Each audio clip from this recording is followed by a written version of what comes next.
All right. How's everybody doing today? We are getting started a couple seconds late, a little bit about 45 seconds late. We had to get all the swear words out before we hit the live button to make sure Yeah. we're good to go there. But today, of course, we're on my channel. Jester's traveling. He's spending time with family. And tomorrow being Father's Day, he's spending time with his kids. So happy Father's Day to all those. And see, Herman already beat me to it. And of course we have our very good friend Blue Tweezers. Alan, how you doing today? Hello. So, Yes. so you're Very the good. reason why Ruff missed his first show last Yeah. week. So Yes, that's right. Yes, indeed. I see that I'm not really dressed appropriately, so just give me a second. Oh, God. That kind of works for the channel. Yeah, I think You should have made one of those little pirate hats out of a rule book. Yeah, no, just thought. I thought I'd dress appropriately for the channel. It seems to go on a lot about dice and errata. So okay, well It's we always got on your mind, isn't it? Always on your mind. So Charles was the first one. So hello, Charles. Says good evening. And Dangerous Dave says good evening all. So presumably, since the score is UK 2, US 1, which is the first time that's happened, we'll be talking about the proper football and cricket ashes tonight. Maybe a war game or two. So There's a good chance tonight, isn't there, Tony? A good chance. Yeah, I forgot the ashes started, by the way. So yes. And Herman's in here. That's some poor person's bowels in a little urn. Oh, burnt to a crisp. Burnt to a crisp. Yep. I remember hearing about that. We got Jeffrey Edwards. Hello. Beat Cafe. Extra Squeaky. Oh, yeah. Hey, there he is. Look. Jester's on his inaugural errata free in 23 tour. Yep. So, hey, just remember, Herman, you get to deal with him next week. Well, I get to see him next week too as well. So it'll all be good. Good luck, you two. I don't. No. Mike Berticelli. So, Mike, thank you very much for last night. We had a lot of great compliments on our show last night, on our play last night. You two were very patient with little old Ruff here because it's a different game. And I purposely didn't read the rule book. We can talk about it later, but I purposely didn't read the rule book. Rather than half read it halfway through, I thought, no, I'm going to go in blind because somebody who doesn't know the game is going to learn it with me. So that was good. Yeah, it was good. And Meandering Mike. Trust Mike. Look, to put the fart into Farters Day. It's dyslexic Mike today.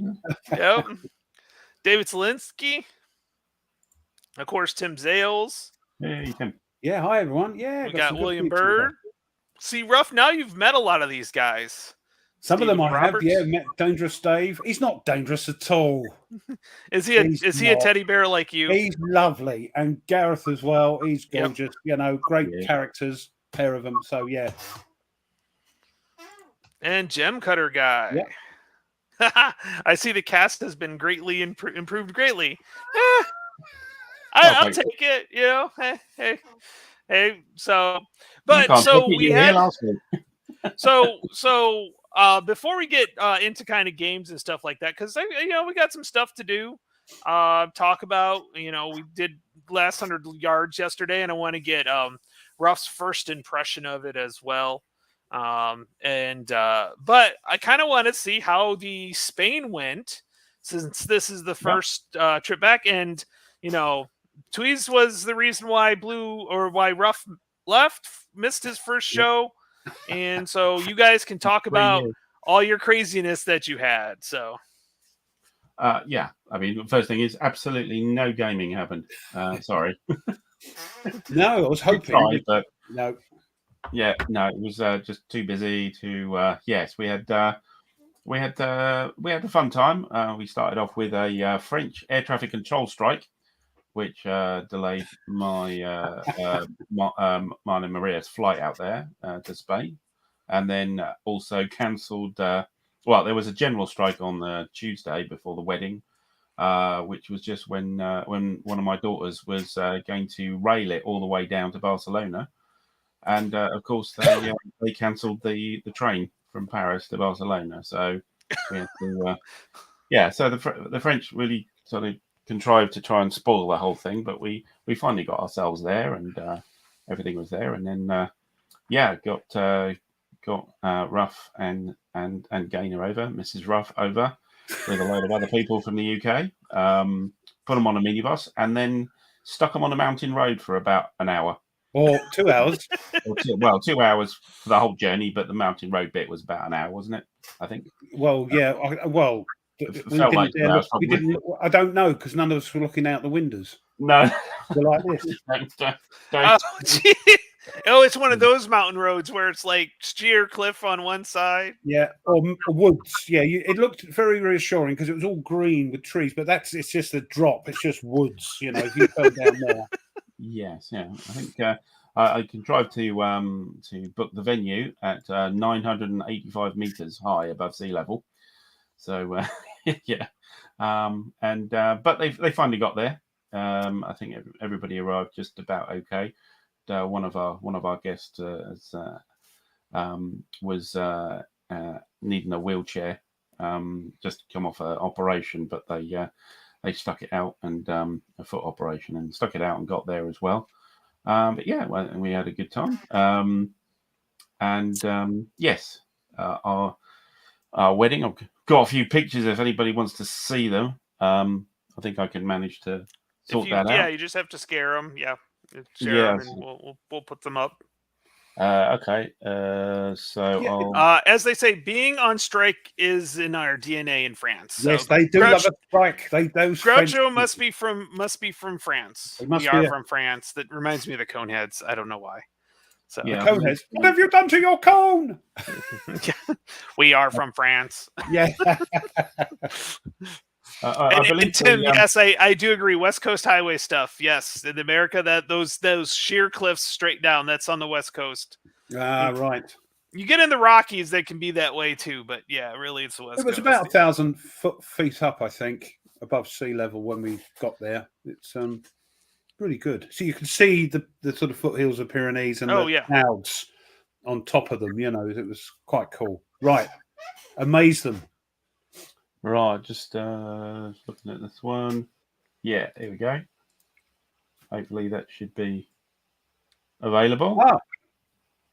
That was the ceremony ourselves. The person standing as Maria in the red there, and behind her is actually a translator. It's not a celebrant, not a priest. It's her best friend Olga, who was translating my speech in English to Catalan and various Catalan speeches into English. So we had a split audience with some crossover on lingual ability between Catalan and English, but she did a sterling job. She did. Yeah. Yes, it was it. So it took a little longer than we thought because of the delay in saying one thing in English and then Catalan coming up. But cheers, Dave. Not pointy enough. I'm assuming Tim's on the follically challenged list too, as well. Or he's from France. Let's see if I can I find another one. This one. There we go. Where are we?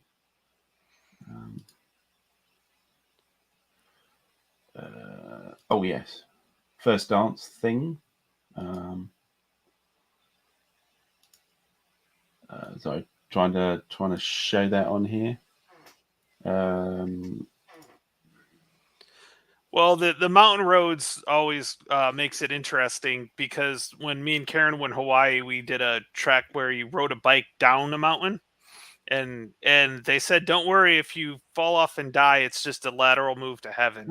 So I was like, "Oh, great! That's exactly what I want to hear on my honeymoon." There we go. That's a view. That's the first dance, which you believe to know wasn't Catalan. It wasn't English. It was actually an American song. So yeah, woohoo! No, So yeah, a bit of Dave Matthews Band. Oh, then now you just ruined it. Oh, did I? I don't know. And there's some people that loved. I loved when their first album come out. It blew me away. But then it's a lot of repeat. That they're supposed to be this new. So Garrison must have sounded great. Looks very nice. This was actually the church at the venue, which we didn't use.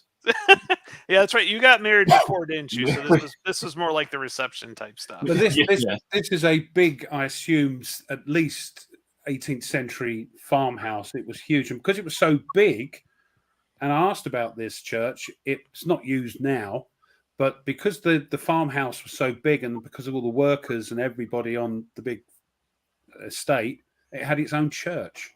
Wow. But we completely we walked past that. It's beautiful. Look at that, just gorgeous. Yeah, and it's not my picture, but that's the kind of countryside there we had. That's the foothills, yeah. That's really foothills, nice. Yeah. So, what else have we got that's interesting here? There's a bit more scenery. Oh no, that's just lovely. It really just gorgeous area for sure. And that's the venue itself. So that's the house we all stayed in, and then that sort of low building to the left was actually the area that the reception was in. So there you go. Let me just can I see if I can share one? Just to go for it. I'm still sorting things out, so I haven't got everything sorted yet on pictures and videos and things. I've only actually back. It's yesterday, so. Oh, I can't do that window. Yeah, hang on. This is what happens when your new wife, and my wife, and everybody have too much to drink. That photo. Yeah, there we go. Always a good photo. Yeah. No, it's Maria again in the middle there, and my daughter in blue on the side, Alia. She was there as well. She was a co-best person with my other daughter. So yeah. So the one holding Gainer's hand, they started this all off. She said, "I want to stand on that post," and Gainer's going, "No, you'll hurt yourself." "Yeah, I'm going to do it." So they both helped each other up, and they both had to do it. Oh, hold on, the dog's making. So yeah, hold on. Yeah, even the dog thinks it's dangerous. Yeah.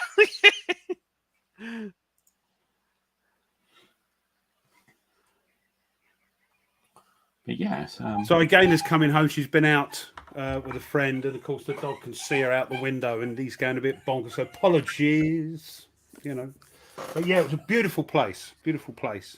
Yeah, and I think everybody appreciated the format because it wasn't very formal. It was very informal. The dog might disagree, but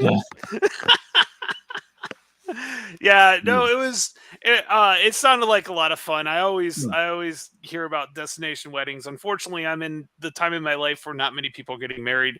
They're either too young or they've already married or never get married. One of the two. So yes, no. Hey, Ruff, the cat said he'd never do that. The cat would never do that. Make that I'll noise. talk to you about that cat in a minute. Hold on.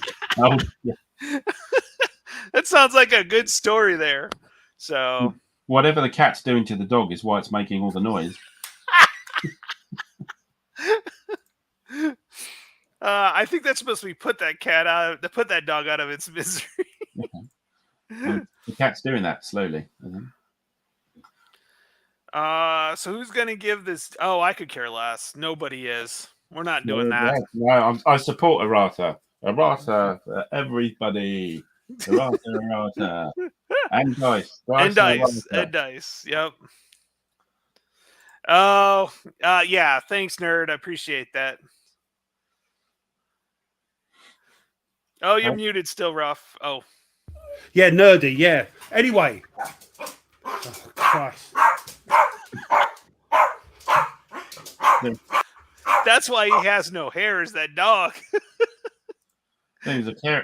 Was that a cow in the background? Maybe or a horse or something. Farmyard going on there. Garrett said his friend broke Talk his leg. amongst yourselves. No, Talked actually, it. So, have we talked? No, we have not. Nope. You talking about food yet? Oh, the food was really nice. It was very good, very good. Buffet style. Quite a lot of Catalan dishes and some paella as well, of course. And quite a lot of alcohol, of course. And I must say, I did actually see Ruff do the YMCA. You saw Ruff do the YMCA? No, you didn't. You did not see me do YMCA. Yes, I did. Yeah, I know. Yeah, because Gaynor was doing it. She is a bit of a tart for the dancing. But he was. The dog, of course, goes mad. The cat. Now, my daughter came over to babysit the animals, make sure my son didn't do anything daft, and I said to her, I said, look, for goodness sake, darling, don't let him get up on the tables, because I'm trying to keep him off there. And when we come back, I said, the cat, he said, no, didn't even want to know. Didn't want to know. As soon as I come back and sit there, he's on them bloody tables. Don't tell me that cats are good for wargaming. You'd never get me getting into a cat, I tell you, Has anybody ever said cats are good for walk? Yes, he has a cat, Dad.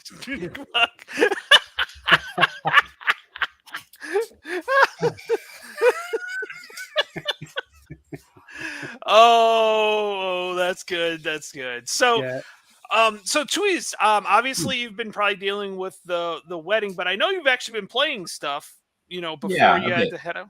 So, tell us, what have you been playing lately? So the last thing I did, I think, was there was the report from Punch Gone, which I did like Ruff did, but actually playing. I think the last thing was Carrier Battle Philippine Sea from Company. No, you did a nice review of Seas of Thunder. Seas of Thunder. Yes. Sorry, thanks for reminding me about that in case I haven't seen it. So that's interesting. Well, interesting game. Interesting. I think it's very Marmite. I think some people will really like it, and a lot of people will really not like it. So, what games did you play on the wedding night? What war games, quote unquote? Let's not go there. This is a family friendly show. It's a family show. We're not no sausage jokes, please. Right. Just some growlers. We got some growlers going on. I can neither confirm nor deny. No, and you shouldn't be an English gentleman, sir. You should never. Absolutely. But yeah, Seas of Thunder. So a kind of super version of Victory in the Pacific War at Sea. It's well done. Cheers, Ned. Hey, David. Tactics. Yeah. So I think it'll divide the community. The board is a little weird, a little wacky. Certain continents have been squashed and mangled to allow for big sea zones. The gameplay is pretty simple. However, each turn is effectively 2 movement phases with a combat phase in the middle. You move all your ships out of port, have a fight, and then with the remaining ships you move back to port. The only thing that I think would be a difficulty here, and I think that's why I think I said on the review that it's not really a soloable. I think, I mean, you can do it, but I think it would drive you nuts. Lose a lot of it as well, wouldn't it? There's a lot of ships. I mean, you're talking to the entire Royal Navy, down to destroyer flotillas. You've got and everybody else, the US Navy, the Japanese Navy, etc. I mean, they come in at different times, but there's a lot of counters. I think it's 1,400 counters, and most of them are ships. There's not a lot of informational counters here, and you have to ship them out onto the board from their ports, and then ship them all back again at the end of the turn. And that's actually quite a big undertaking. Certainly, if you're going to do solo. Yeah. That's a lot of counters to shift. That's what Nerdy says. Yeah, look. Yeah. Yeah. I think You quite liked it as well, the combat, didn't you? I like the combat. Yeah. So rather than the usual idea in Victor Pacific War at Sea is just a number of dice per ship. There's different types of combat. So there's there's airstrike, air superiority, airstrikes, mine laying, submarine attacks. What else is there? Anti-submarine warfare, convoy attacks, and then there's also gunnery as well. So you've got different types of ships which do different things, and there's a sort of sequence. There's kind of a sequence of play in the combat phase. Where you go into each of the sea zones, find out what's there. If things are opposing each other, then you go through this sequence of types of combat to end up at the end of that sequence to see who still lives. The other thing I suppose is different is that if you kill a unit, it's dead. That's fine, just as before. Now, if you damage a unit, you immediately take it off the board, and it comes back either 1 to 3 turns afterwards. It doesn't sit there and take more damage. As soon as it's damaged, and that's the end of that particular part of the combat, it shuffles off and it runs and hide. Yeah, it comes back as a reinforcement. You dice to see how many turns it takes. So there are significant differences. Combat's nice. Movement could be a bit of a slog, certainly for solo. I think it probably works out best as a team game because there's so many ships to ship about. That a team game, somebody doing the Atlantic, somebody doing the Pacific, or or different nationality, certainly on each side. I think that would work out quite well, and it would probably speed it up a little bit as well. Because even if you're just playing one of the sides, I mean, the Royal Navy is just huge. And if you're playing 2 people, you've still got a heck of a lot of ships to move out and move back. But if you split it up, a bit like we did with Narc Paris, we had little groups, and that made it much easier to control. Yeah, I think a team play is probably my recommendation really for Seas of Thunder. But it's a light game. I mean, the rule book is. The rule book's got loads of bits and pieces, example of plays and stuff. The actual rules is 10 pages long. I mean, it's just. And that's with color photo, the color map sequencing, little pictures, and all this kind of stuff. So it's 10 pages. It's really, But there you go. That was Seas of Thunder. I got it. I got it at the same time as British Way, and everybody and his dog was doing reviews about the British Way, unboxings and playthroughs and all. You got mine to come yet? I've put a hold on that one. But I think me and Ruff are going to play one of those on our Friday nights. So do one of them. Yeah. So I thought I'd pick the ugly cousin next door. Look at Seas of Thunder instead. Mine's still in the shrink wrap to do. I do like to do an unboxing because if I'm going to open it, I might as well video it. So. It's just like it's fun because you're like opening and not knowing what it is. What I find interesting is I usually watch the unboxings after I've opened mine because I want to be surprised when I open stuff up. So I don't do a pretend unboxing, get it all out, read it, and go, oh yeah, look at this, look at this, look at that, and then put it back in the box like I've just opened it, like some guys do. It's just an unboxing, so you see what you get. Is that true, or is that this is funny? So there are 2 types of French units. There are French units which are blue, and there are French units which are grey, very much like the Germans, but with a blue border. And what happens is that about turn 4, I think it is, where France falls, the ones which are blue kind of disappear; they get interned by the Allies. But the ones which are this two-tone grey and blue. Join the Germans. So the Vichy, basically. Didn't we capture some? We did a There's all the complete blue ones sort of go off the board, and then they will return after sort of Vichy falls. Interesting thing though is that of course there's a tendency for the 2 sides to just misuse the French ships because who cares? And also, I mean, if you sink all the French ships, then but there are sort of victory points for preserving the French fleet, either flipping one way or flipping the other way later on in the game. So Looking after the French fleet actually gives you victory points, which is It's quite to your benefit if you're to get your victory points. Yeah. Okay. Oh, yeah. But it happens with the Norwegian fleet doesn't do that. It just flips to the Germans completely. The Dutch fleet stays with the Allies completely. So the French are sort of the exception where it does this sort of strange thing. And the French fleet's not small either. It's much bigger than the German navy. Yeah. But if you can imagine, it's not just the capital ships, destroyers, every single cruiser, mine layers, minesweepers, submarines, of course, aircraft carriers and things like that. There's raiders as well. There's a cruiser raiders are in there as well. Yeah. The interesting thing is that every ship has a range, and it's a huge range difference. So you've got some raiders which can go like 18 boxes. So you can basically circumnavigate the globe if it wanted.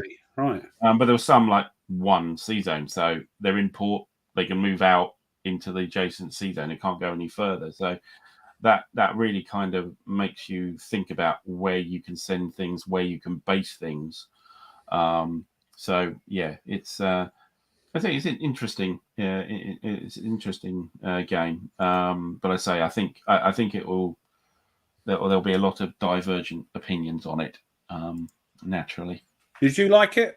If you could play it as a 2-player game or as a team game, do you think you'd like it more? Yeah. Yeah, it's not a heavy game. But it's not knockabout. It's not silly. But it's light. There are some strategies, but I don't think it goes that deep into it. But yeah, I think it's good stuff. I think. Anybody with really bad eyes might have a problem because the counters are quite small. No, we've got the old Sherlock Holmes. Yeah, you might have to get that out a little bit because the counters are quite small and the writing is even smaller on them. So, yeah. Well, no, it's interesting, Yeah, you did some Golan Heights stuff relatively recently, didn't you? I've been a bit remiss on that. I did a whole playthrough over one turn, but I've only posted up I think 3 videos on it a while ago. I didn't even get back to it and get that on there. So Flashpoint Golan, yes, on my Mark Herman game from Victory Games. It was my favourite game up until it. I think it's a case of I don't really have a favourite game anymore. It's just, every week I'll change my mind. But for a very long time, it was my favourite game. Interestingly enough, GMT have just announced this Spearhead game. Yes, it's another Herman game, isn't it? Mark Herman. Well, it's purported to be the Flashpoint Golan system. So it's this sort of chip pull, but with if you can imagine something like a chip pull BCS.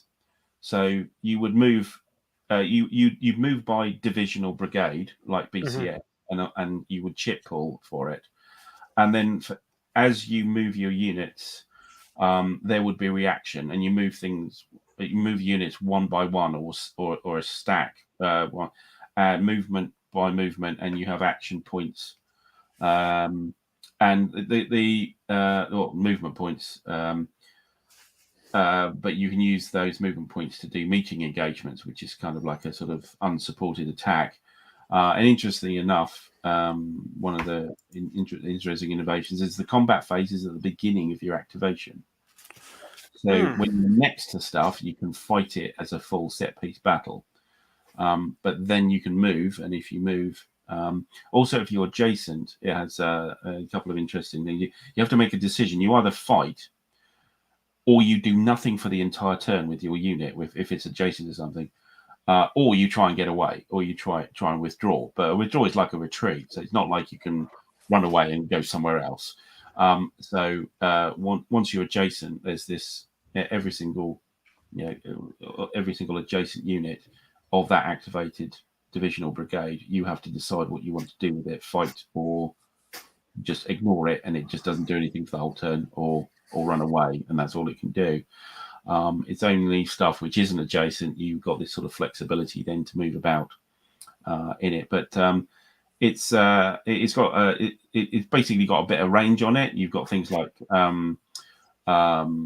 short-range ballistic missiles, helicopter attacks, airstrikes, all these sort of modern stuff is there, but they're all sort of subsumed into HQs. So HQs have action points, which you can then decide how to use those action points to do these things.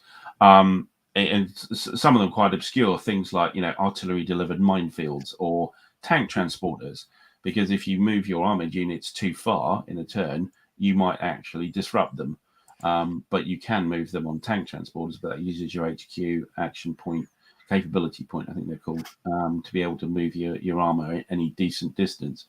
So it'd be interesting to see what Spearhead's like, because it's an updated version of that system. I think it's a great system. Have you ordered it? I haven't yet. No, I haven't. Again, like the Flashpoint game, it is soluble, but playing both sides, it is soluble, especially this one because it's chipable.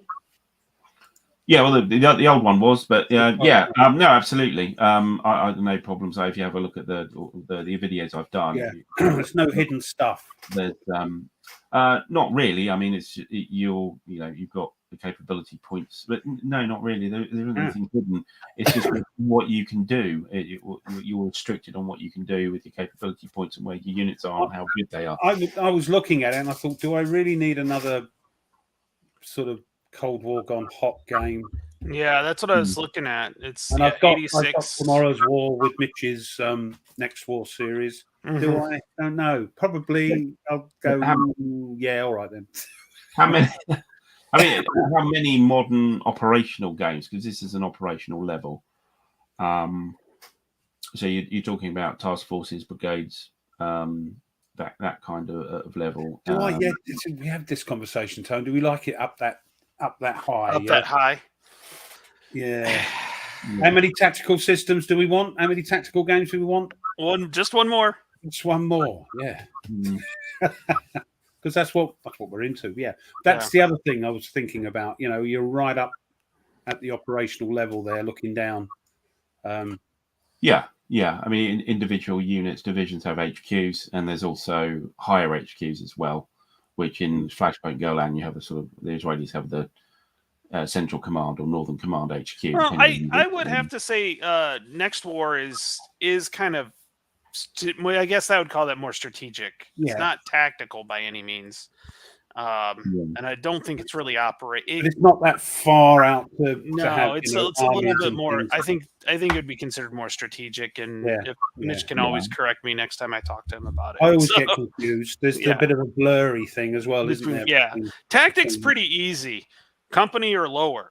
That's pretty easy. So with that, but that kind of interested me. The Golan Heights stuff, just the topic overall.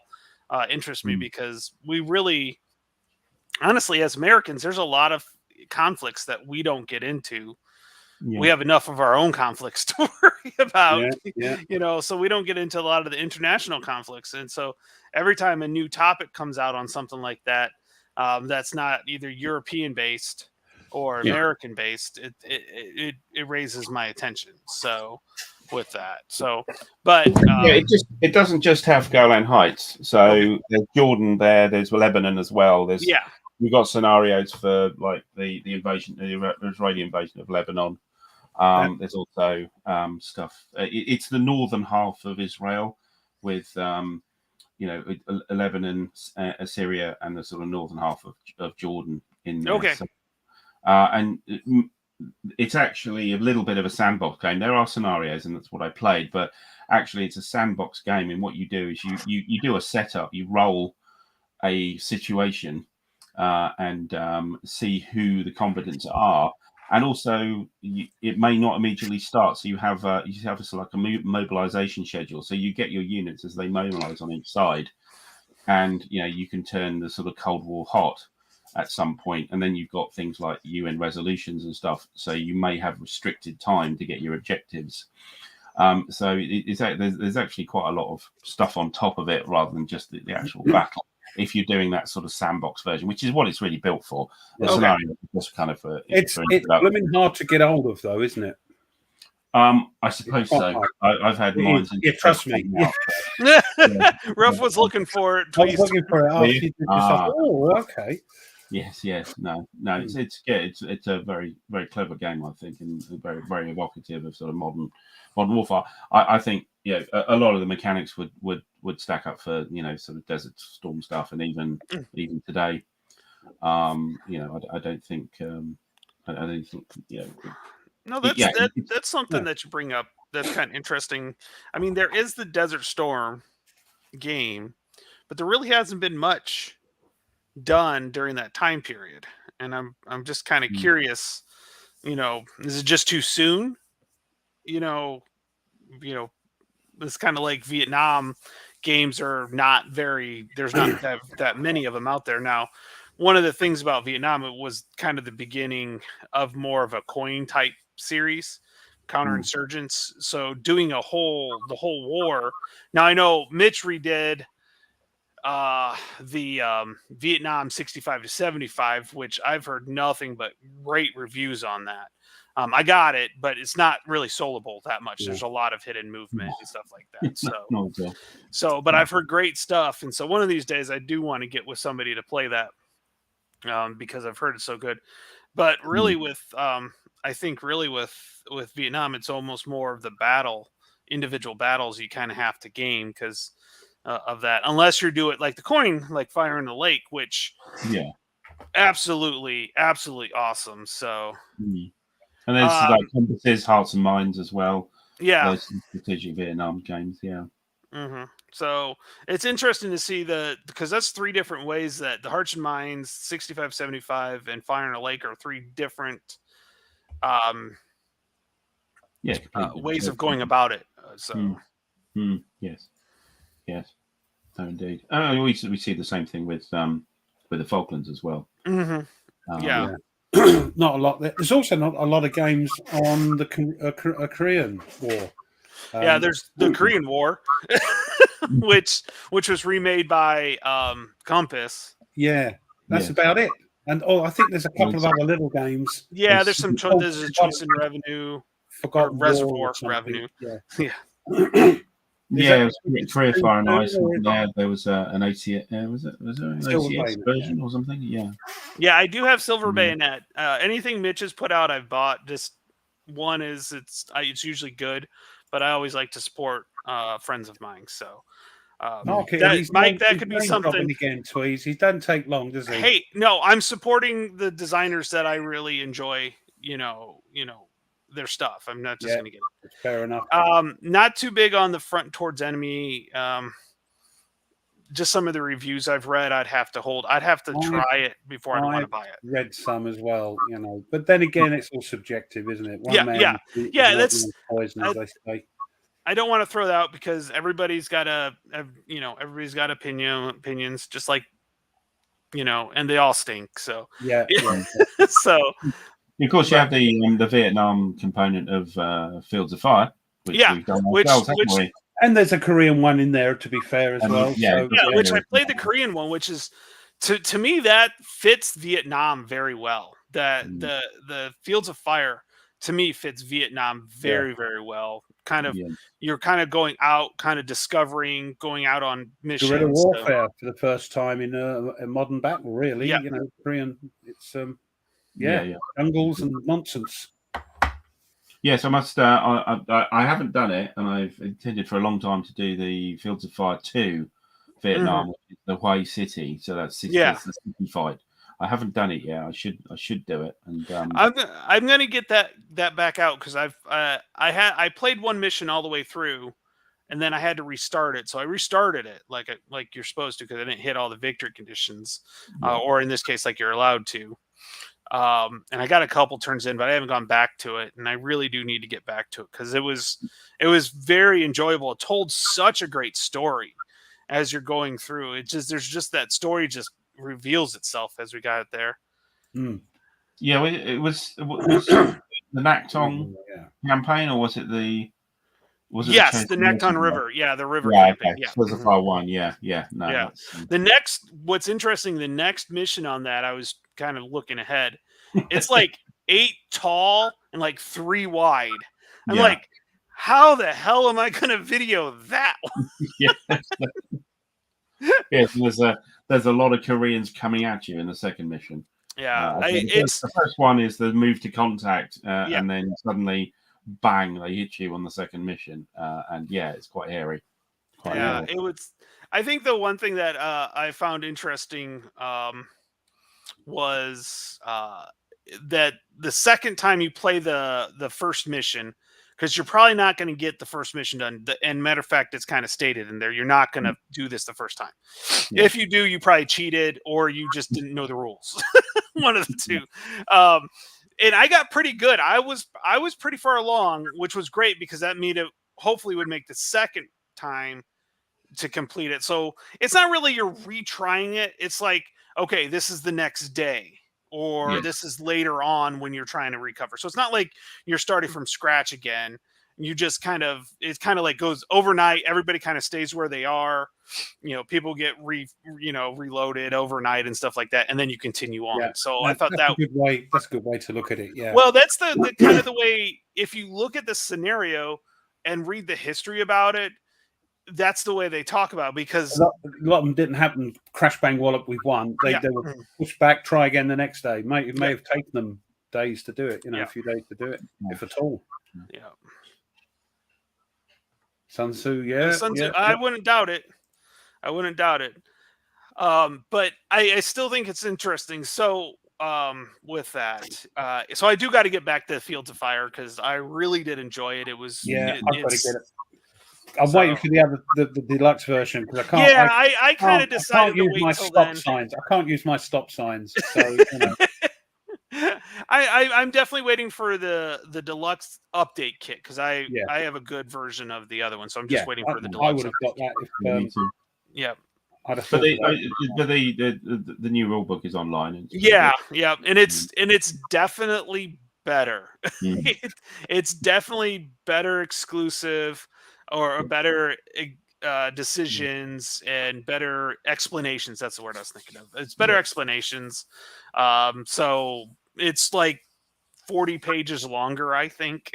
But there's playthroughs, isn't there? Beginner playthroughs, so you can move and that's their playbook. So that's on a different one. That's a different one, is it? Right. But what they've done is they've actually showed pictures. They've actually done more explanations of this rule does this and this is how it does it. So, which is very helpful.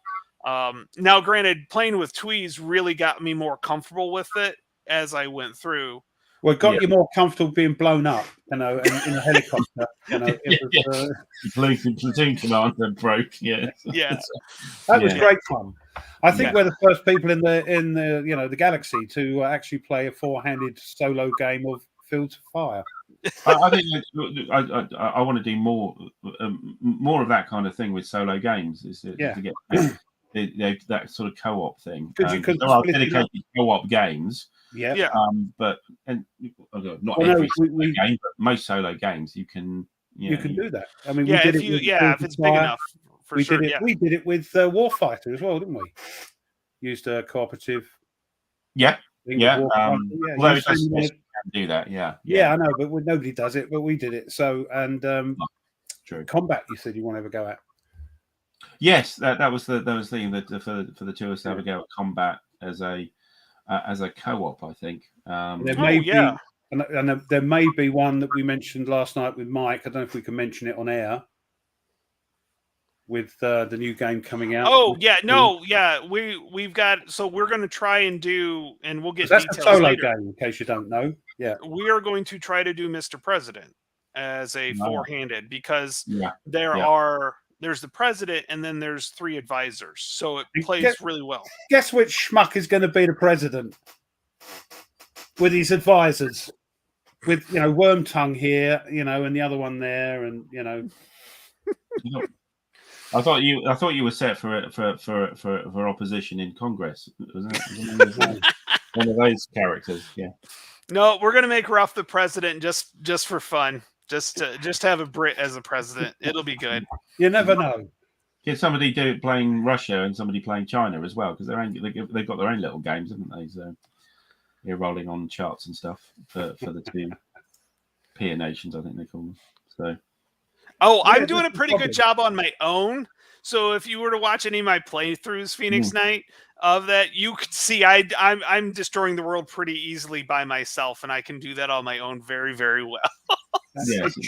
It should be with us pretty soon, shouldn't it? Next week. Yeah, within the Maybe? next couple weeks for sure. Yep. So Yeah, I think I think it was Facebook. I think Second Chance Games here, and I think it was first week of June. Said it was 3 weeks away. yep. So it should be here by the end of the week. Yeah, I agree with that, Mike. Thanks God there's not a mechanic for the Brits to take over the I'll world. work. I'll work on it. Yeah, we did that before. Yeah, we tried all that. We've done that hundreds of years ago. Yes. We bought the T-shirt and we've had it. Yeah, Boring now. Boring. Been there, done that. Yeah. Yeah. Roughest president against the. Yes.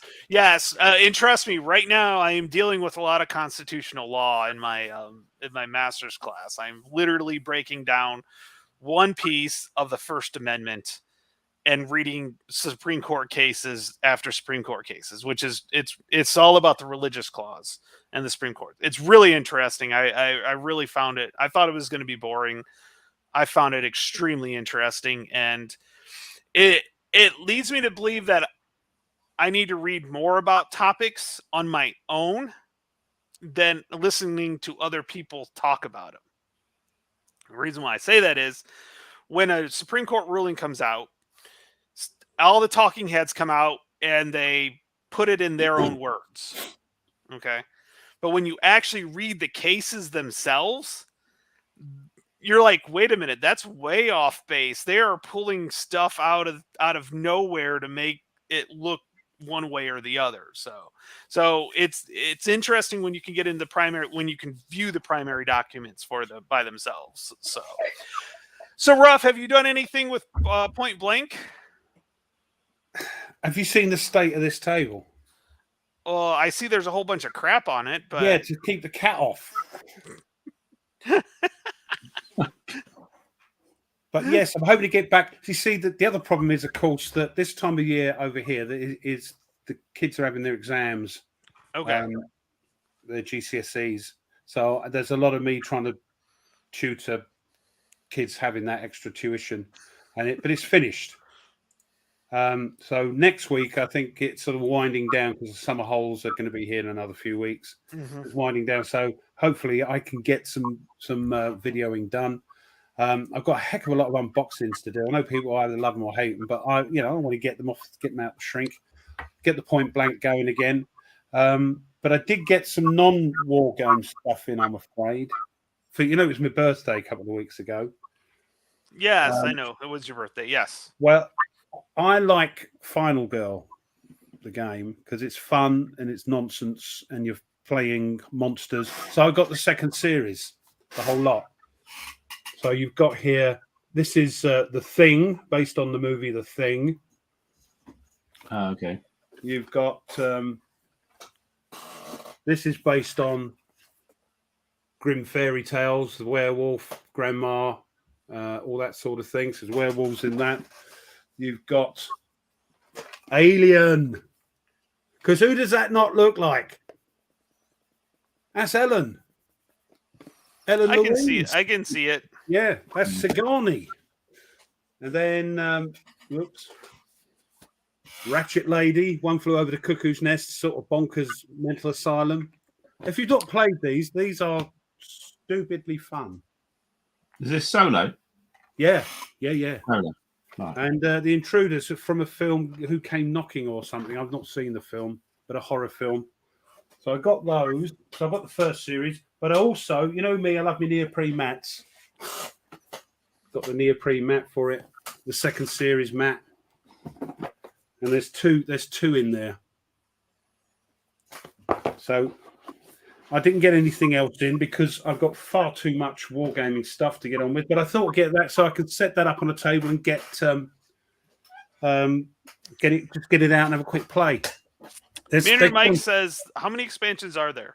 In 5 a series. 5, they call them feature films. So you have to buy the core box. And I know people moan about it, but once you bought the core box for about $16, you buy a feature film, and any other feature films you buy, you just use the core box. You only buy it once. So yeah, and the second series mat you can use for the No, you never win. It's terribly hard. But it's based on the old, the sort of slasher movies. Yeah, they're great. The slasher movies where it's always like the final girl has to defeat the mad killer, and that's what these games are based on. But they're very good. By the way, let me translate for the Americans. This means going camping in an RV. That's what this means. I didn't question it, Gareth. See, they just, yeah. No, actually, it's for him when he's on the. He's actually on camels and stuff going through the Silk Road to. It's that old classic Nat King Cole song, Caravan. So yeah. He stops in an oasis and plays a round of Final Girl. Yeah. Oh, I'll have to look because Phoenix Knights played it on his channel, so I'm kind of curious the way it is. But you, as Phoenix says, you can mix. You don't have to use the final. You get 2 per feature film and a killer. You can and a location, and you can mix the whole lot up. You can mix them all up because I love these because they got magnetic things. Oh yeah, that's nice. Yes. And that's your killer board. And then the other side. Yeah, with the caravans, yeah. You got your little map. So it doesn't take up a lot of room. It's a bit more with the neoprene mats, but you've got places to put all your cards out and all that. Anyway, not a war game, unless you class going after maniacal killers a war game. But yeah, that's all I've got in really. I've got too much to catch up with from the last P500. And so we played Last 100 Yards yesterday. We did play a war game. Tell me what your initial impression of that was, because you had never played it before. As you said, you never read the rule book. For a reason. I thought I was going to try and read the rule book, so I had a sort of knowledge, but I thought, I ain't got time. I tell you what, let's gear it. Let's advertise it like teaching Ruff how to play it from scratch. Like Tweez does, But unlike Tweez, you don't put these funny rules in that I should know beforehand, So. I did it to you once. No, you did. Yeah, I did do that. Oh, Ruff, you can't do that yet. Yeah. I wanted to assault or something, wasn't it? No, there was I can't remember what it was. Yeah, it wasn't that important though. It wasn't that important. Yeah. I'll tell you what, it is. We had this discussion. It's very different. It has similarities, I think, to Panzer Grenadier, where you chip away, assault. Because nobody really dies. It's not a sort of, dice chucking, you're dead. It's a very subtle combat system, which you have to pick how you do it, because you get these little numbers on the top, and these are your die roll modifiers depending on what you're doing. There's no opportunity fire, which kept putting me off. It's reaction fire because it is a sort of you go I go system, but the other person who hasn't got the initiative is the reacting side, who reacts to what you do. And there's similarities in that in the VUCA Sim games like Arkan Crossing the Line. That has a very reactionary thing. You do something, then the other player can react to it. So yes, opportunity fire is reactionary fire. It's great. I love it. It's very. I know I've only scratched the surface, and I'm muddling along. And Nerdy's doing his nut because I'm running across open fields trying to get to the house. He's going no, but I nearly got away with it. Mm-hmm. So, but I wanted to try things out. I wanted to see what happens. I wanted to try an assault. I wanted to see how it all works. And yeah, I did my first Leroy Jenkins. Yep. Leroy Jenkins! And off we went, running across the field. And then getting disrupted. It could have been worse. You see, it could have been worse. Yes. It was only disrupted. He says there is opportunity fires with. We're not there yet. So we're not yet. No, and Mike was going on about very good mortar fire rules and things. But this is another good thing about the game. The first scenario is that they build on the rules in each scenario. So And there's like 24 scenarios in the game in just the core box. Is there? So. Crikey, I mean, yeah. So I've got them all. So that's why I wanted to learn it, and it makes for good TV if somebody can teach poor old Ruffett, and see him struggle, and see the other two get really frustrated because I'm as thick as a brick. Sometimes. Oh, nah. I teach high schoolers. No, I'm joking. No, it was fun. It was fun. Yeah. No. Again, it's still a little bit like, what the heck was all that about? Because it was just learning from scratch. And tactics, yeah, it was fun. It was fun. We had a laugh. It was good. Yep, definitely. Especially Nerdy pulling his hair out. No. So I will tell you, I did Google the Leroy Jenkins thing, and I was laughing the entire time. Like they were really planning this out. This attack from World of Warcraft. They're planning it out. There's like 7 or 8 or whatever there. And then you think they're done, and then he's like, "Okay, any other questions?" And all of a sudden, you hear Leroy Jenkins, and he runs off in. It's like the guy's like, Leroy just ran away, just ran in. That's what it was. That's what it was like. Yeah, it was good. It was like, oh yeah, it was good. It was a good time though, and I am glad I tried it out because I had been pushing it off. Like, I don't need another tactical system. This looks too different. Just hold. I don't think so. Then Mike kept bothering me about it. He's like, "You should play it. You should play it."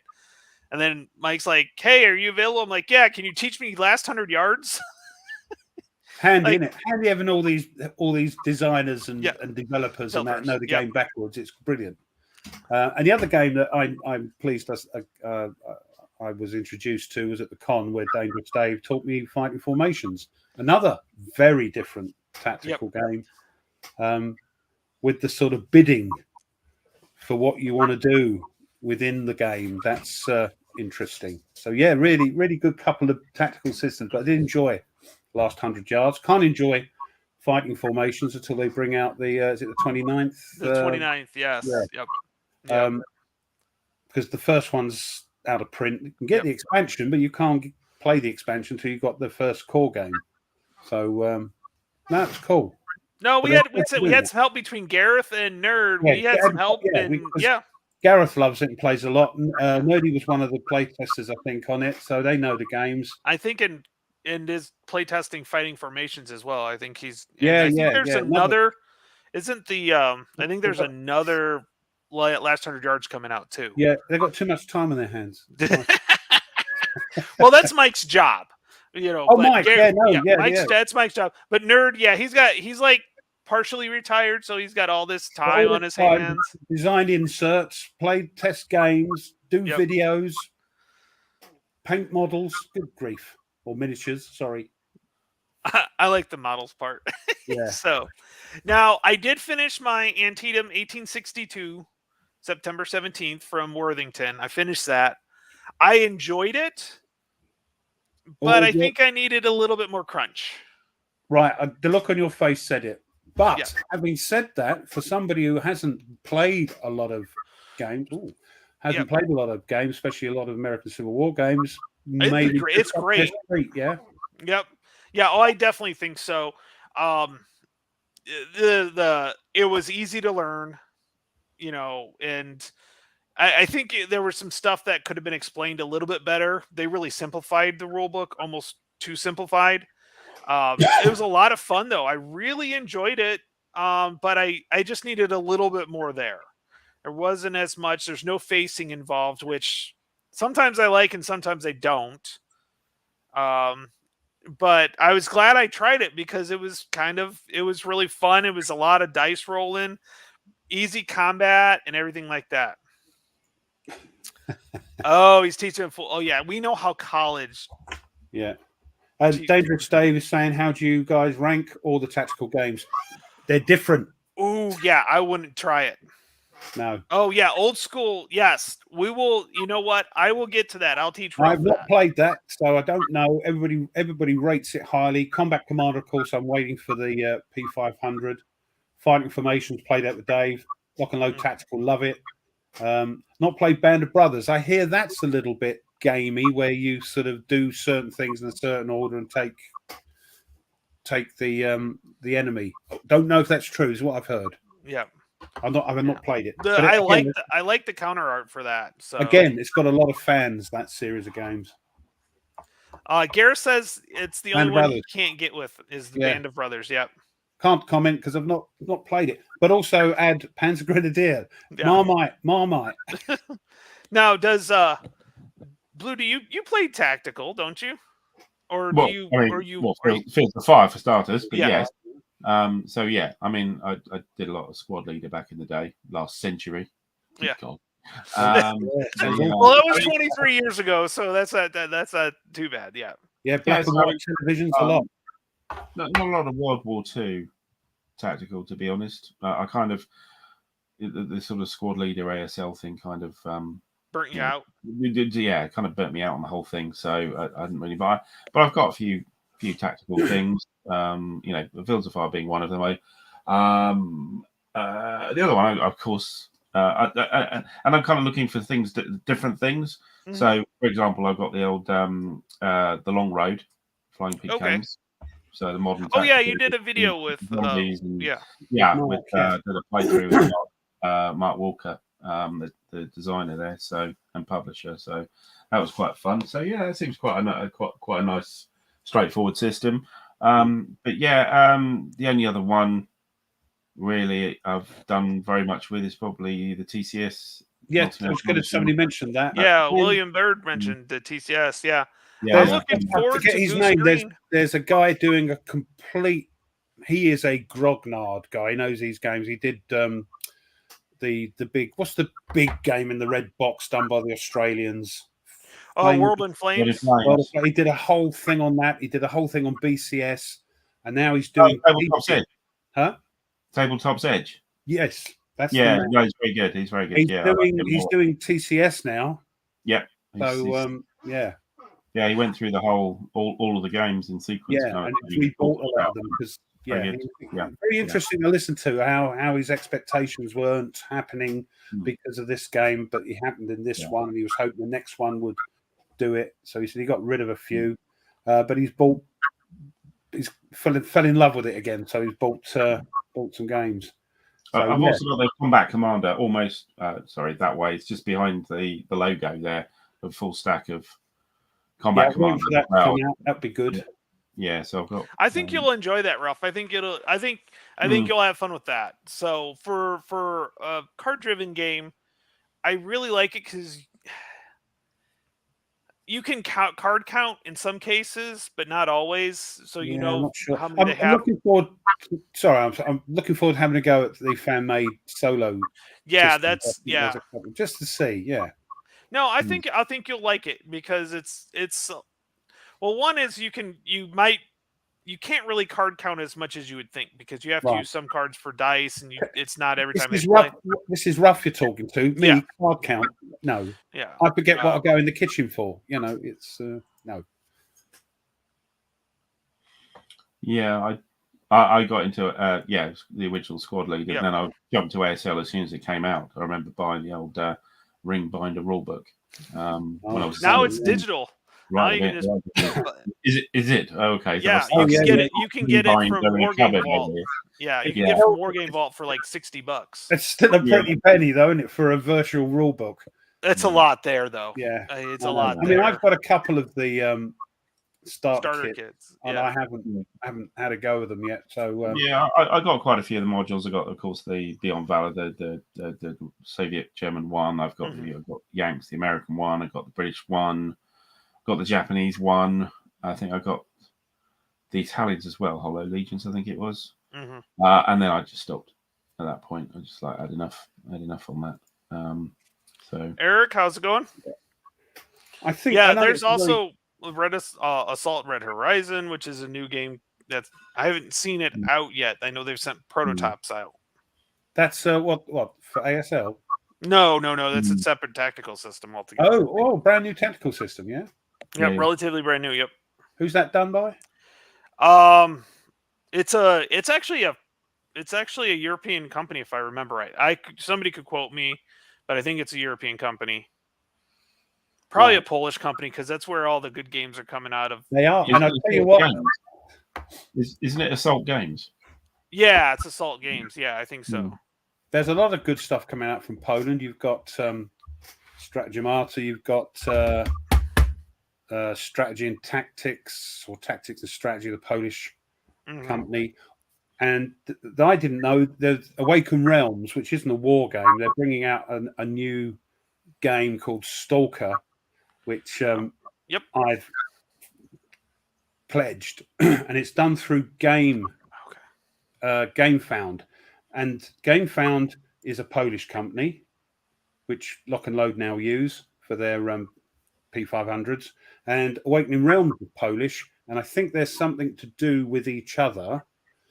And the thing I've never seen before, I pledged it because you can pay monthly for it now. So when the pledge ends, they'll charge you for the first month, and it takes 7 months to pay, and you're paying about 13 quid a month. And I thought, but rather than it all coming out at once, I thought, yeah, I'll give that a go. So it's a post-apocalyptic Chernobyl type game. So it's right up my street. With minis. Now, I got an email talking about the old Halls of Hegra going to be shipped. They were just I hope so. Sent me a thing saying, "Can you verify your address?" kind of thing. So I'm hoping he'll send me one out, because that was, I said, "Can you send me a game?" Because I did a playthrough of the prototype, and I've still got the prototype here to give away, which is virtually like the real game.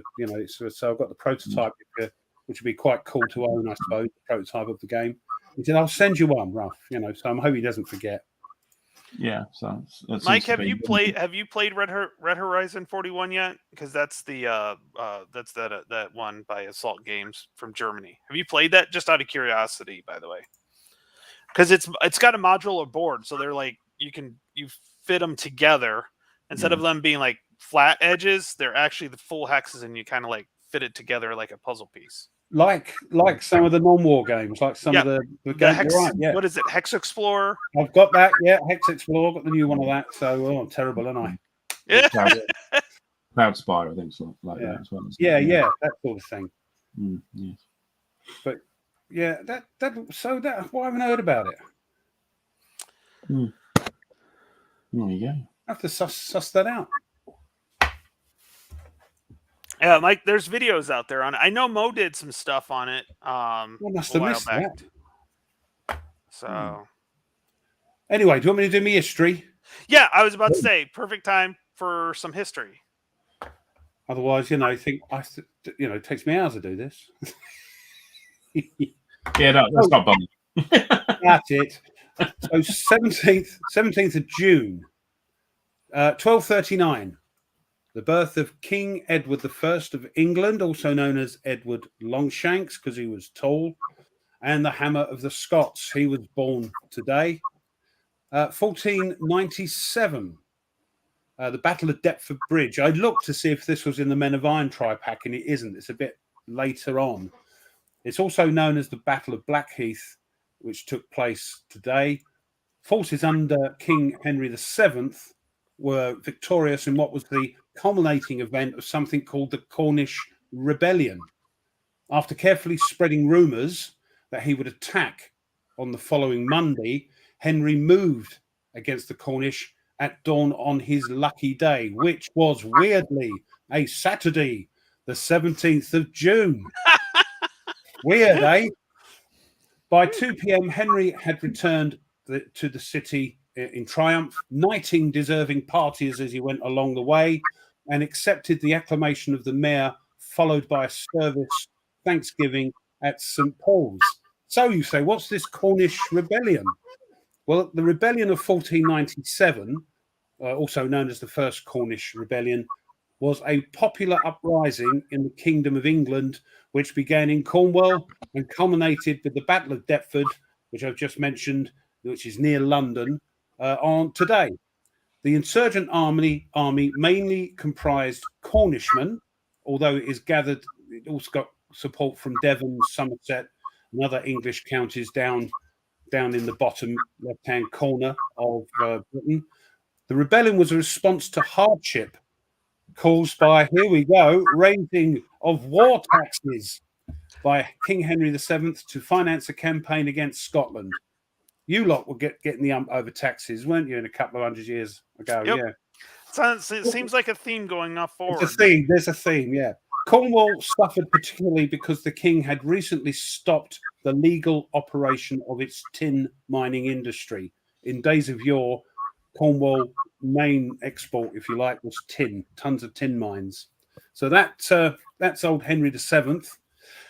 Back across your part of the world, 1775, in the War of American Independence, British troops won a victory at Bunker Hill, north of Boston, Massachusetts. The Battle of Bunker Hill was fought today, 1775, during the siege of Boston, quite early on in the first stages of the American Revolutionary War. The battle is named after Bunker Hill in Charleston, Massachusetts, which was peripherally involved. It was the original objective of both the colonial and the British troops, though the majority of combat took place on an adjacent hill, which became known as Breed's Hill. Yes, you clever old thing. I know my American history. Right. Well, there's one for you again. The next war, the American Civil War. Battle of Vienna, Virginia. The Battle of Vienna was a minor engagement between Union and Confederates on the 17th of June, 1861, during the early days of the American Civil War. The Union was trying to protect the area of Virginia opposite Washington, D.C., and established a camp at Vienna at the end of a 15-mile railroad to Alexandria. As Union Brigadier General Robert C. Schneck was transporting the 1st Ohio Infantry to Vienna by train, they were overheard by Confederate scouts, led by Colonel Maxcy Gregg, who set up an ambush. They hit the train with 2 cannon shots, inflicting casualties of 8 killed and 4 wounded, before the Union men escaped into the woods.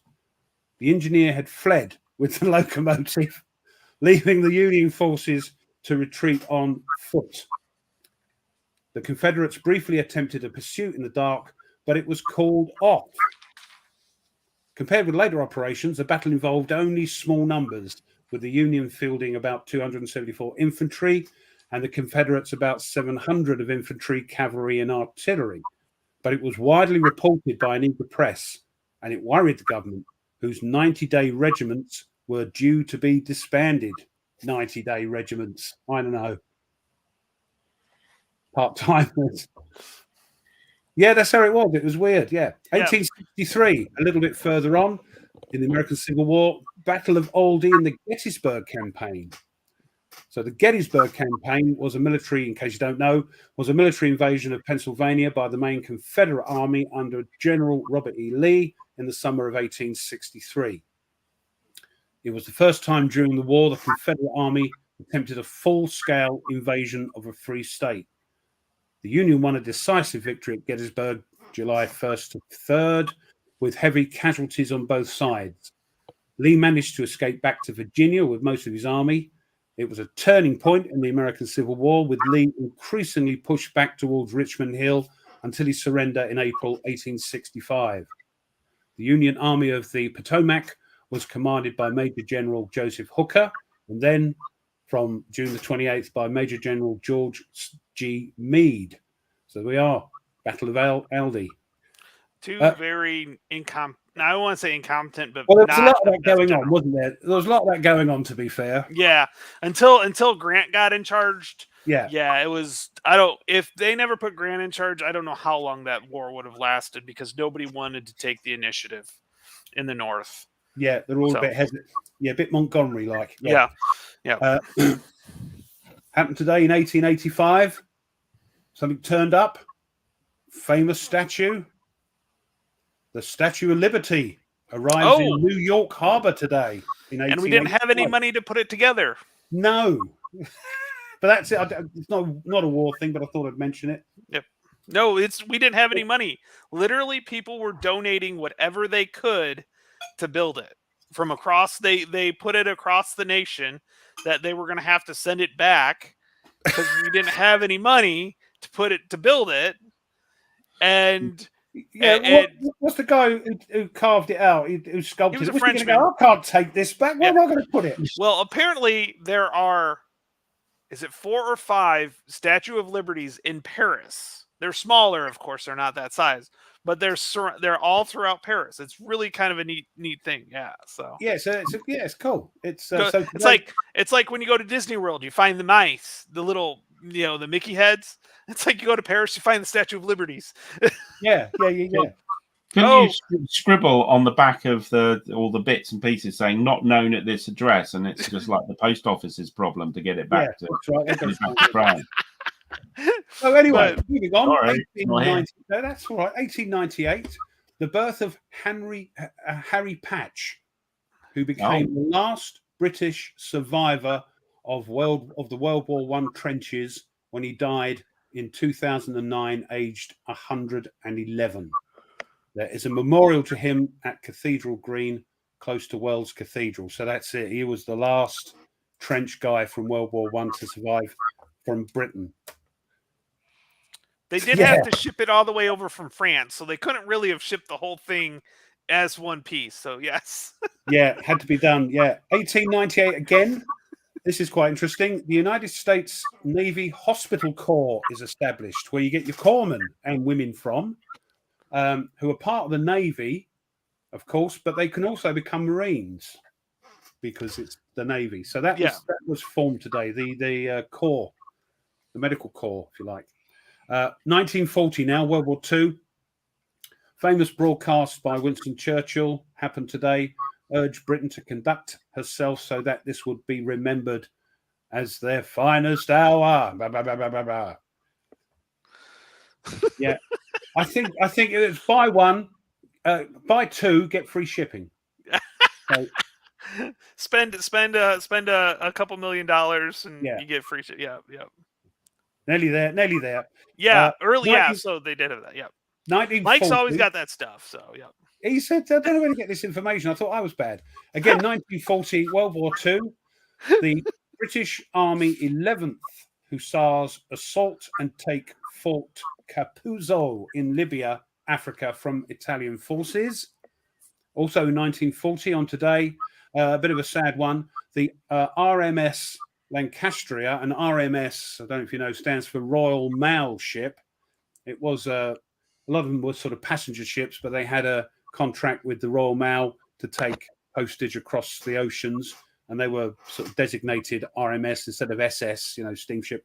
RMS Lancastria was sunk by the Luftwaffe near Saint-Nazaire, France.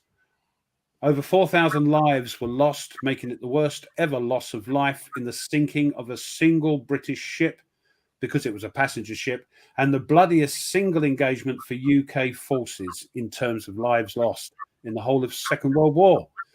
The sinking claimed more lives than the combined losses of the Titanic and the Lusitania. And lastly, 1918, the location of the first US nuclear missiles to be stored on British soil. This is at Green and Common and Molesworth military base. Hey, what was the date on that? You said 1918. 80. Oh, 80. Okay, got it. Sorry. Nuclear 1918. It would have been over quick. Yeah. The locations for the first. This is the first time US nuclear bombs were placed on British soil at a couple of airfields, at Green and Common and Molesworth artillery bases. The government revealed that. There were lots of protests, weren't there, Tweez, at Green and Common? There were campsites there. And it's about 5 miles up the road from where I am, Green and Common. It's now a business park. But the control tower you can visit, has got a little display stuff there. And part of the actual bunkers where they kept the launchers, the mobile launchers and stuff, are still there, and they're used by some businesses as things like secure data centers and things like that. So that sounds like a good. That's actually quite a good. Yeah. Yeah, indeed. So it's accessible. The airstrip itself is overgrown, but it's. They were always on the news. When I was a kid, I actually went to an air show at Green and Common. While it was, but that would be about that time. So the time I think it was just before they started shipping in the the nuclear and missiles. the nuclear stuff. Yeah, great. It Mainly was- women. It was mainly women that were protesting. It was big women's Yeah. camps and things. Yeah, yes, that's right. Green Yeah. and Common also had, I think it was the longest runway in a military runway in Europe. Wasn't that for the F-111s or something to carry the bombs? No, F-111s were up in Upper Hayford in Oxfordshire. Oh right. No, this is it was the transport planes. You could bring the right. transports over, but it was a very long runway on the it's just a high, it's sort of a plateau just above the town of Newbury here, but So they can have a nice long. I suppose they needed to get these big buggers off the ground. They needed a long runway. But anyway, there we are, 17th June. Thank you. So we are going to do our Jeopardy. Tweez, you've got your game in mind. Yes. Okay. So we are going to go ahead and play, and then of course we'll go back and forth, and we'll do it the way we want to do it and have fun with it. So well, I've got to record the number of times, don't I? Yeah. Okay. So put your guesses in. I'll put it on my errata. That way you can change it if you want to. Exactly, yes. Yeah. I know where you got that idea from. Camp said there were C5As, so Galaxy, the big galaxies, yeah, the big old buggers, yeah. Go on then, Tone. Okay. Let's see. Pre-1900. No. Okay. He thought about that, didn't he? Yeah. That's because I've got a pen that doesn't bloody I know. It always works that way. So is it then? Oh, crikey. Is it post 1945? No. We've narrowed it down. Yeah, all of World War I and all of World War II and everything in between. All you've got to say now is, and then we can go in for the kill. Yeah. Is it a World War I game? No. That could be construed a different way. It could be during that time though, but specifically. Is this set during the Second World War? No. 1900. Bit dodgy. See, he knows all these games. He's got all these weird games from weird times. Where was the Boer War at? Oh, that's about right. Yeah. Mm-hmm. South Africa, I believe. Yeah. What is that? Was that South Africa? What time before 1900? Did you say? Yeah, was it pre-1900? No. Two. The I think 1898 was it 1898 the first Boer War, and then 1900 or something in the Second Boer War. So no, you said 1800, not 1900. I said 1900. Ah, okay. Sorry, I heard 1800. Oh, is it okay? So is it pre-1900? Yes. Okay. Does anybody else hear 1800? No, I heard 1900. Okay. Yeah, the second one ended 1902. Okay, so it's pre-1900, but because of the other question, we've now it's between 1800 and 1900. Oh yeah, you got okay. Yeah, okay. You got a free question there for my mistake. Yeah. Oh, that's fine. Okay. Oh God. That expands it a lot more. Yeah. It don't help out, does it? Really? It's you've got. Yeah. Was it during the Napoleonic era?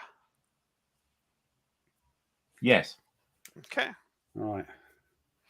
Are you pointing to it? No, he's not doing that this time, is he? He's not doing that. Yeah. But not with my finger. You can't see my hand. He said not with his finger. Anyway, no, he's using his feet. His feet, Tony. Grow up. I never will.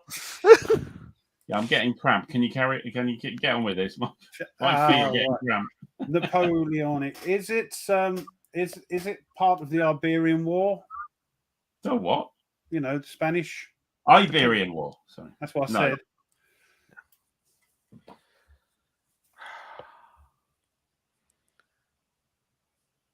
Is Waterloo a part of it? No. Okay. You see, we're clutching at straws here because we're not great Napoleonic Yeah. buffs, are we? Shall we go for makers? Let's have a look. Let's see. Oh, see, he's got some weird stuff. I'll tell you. Is this a Hexasim game? I don't think he's actually got many Hexasim games. No. I haven't got You any. should get some of those. No, Those are no. really good. Yeah, that Eagle really series do. is really good. He's got like the operational studies group stuff and all that, but I don't know what that is. Does it take place in France? Yes. Ooh.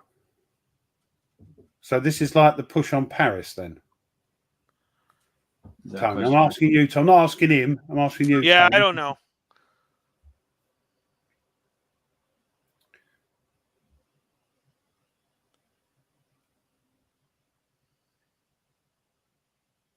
Are these games part of a quad pack?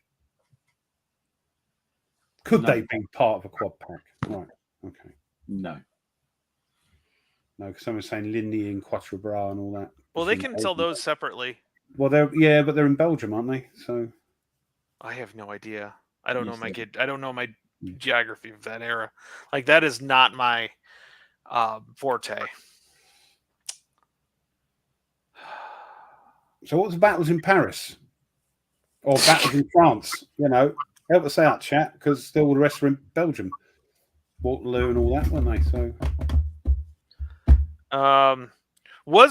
First of all, was Napoleon in this battle? Yes. Yeah. so this is a specific battle. No. Right. Command and colours. Napoleon, I don't think he's got that. I'll see what's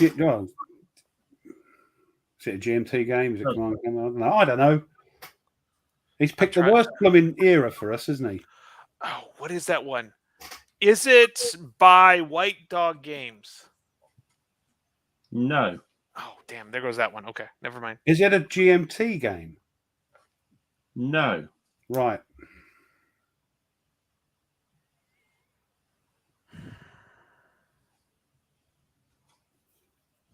Okay, Not doing too well here, are we? Poland was part of France at that time. Yeah. That's a little Don't far go for away, it, though.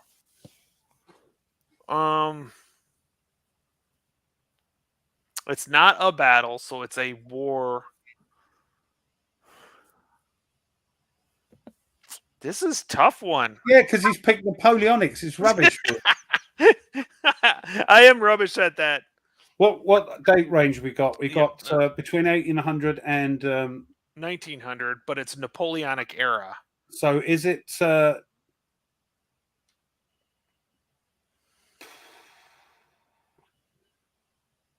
Is it before 1814?